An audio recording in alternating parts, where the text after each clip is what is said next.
সমাজসেবী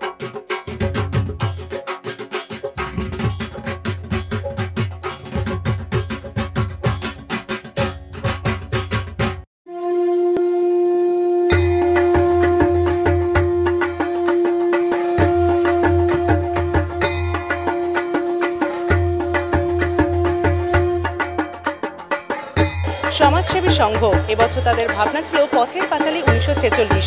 নিজেদের ক্লাবের নামকরণের সার্থকতাই এবছর তারা তাদের পুজো মণ্ডপে তুলে ধরেছেন এবং তারা জায়গা করে নিয়েছেন ইনকোটা টিভি জাগমা দুর্গা 2025-এর পক্ষ থেকে। তারা পেয়ে যাচ্ছে সেরা মণ্ডপের শিরোপা, আর সেই শিরোপা দেবেন আমাদের ইনকোটার ম্যানেজিং ডিরেক্টর অমৃতা ম্যাম। অমৃতা ম্যামকে বলবো যে তাদের হাতে তুলে দিতে, সমাজসেবী সংঘের হাতে তুলে দিতে সেরা মণ্ডপের শিরোপা। অত্যন্ত সুন্দরভাবে সাজিয়ে তুলেছে এবছর তারা তাদের পুজো মণ্ডপকে। আমি সবার আগে চলে যাব ম্যামের কাছে। কীরকম লাগছে ম্যাম, আগে বলুন যে এই মণ্ডপটা দেখলেন, এটা সম্পর্কে কি বলবেন?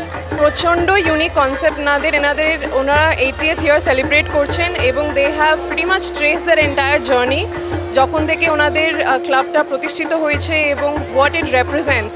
অ্যান্ড ওনাদের ক্লাবটা 1946-এ এস্টাবলিশড হয়েছিল, which was in the pre independence Ira. এবং এখানে আপনি যেরকম দেখতে পাচ্ছেন, ইনস্টেড অফ অসুর they have placed the British crown, and it depicts how India was able to, and the role that their founders played in establishing the independence that we enjoyed in 1947. এটা প্রচণ্ডই patriotic feeling আসছে এখানে দাঁড়িয়ে, and this is definitely a must visit.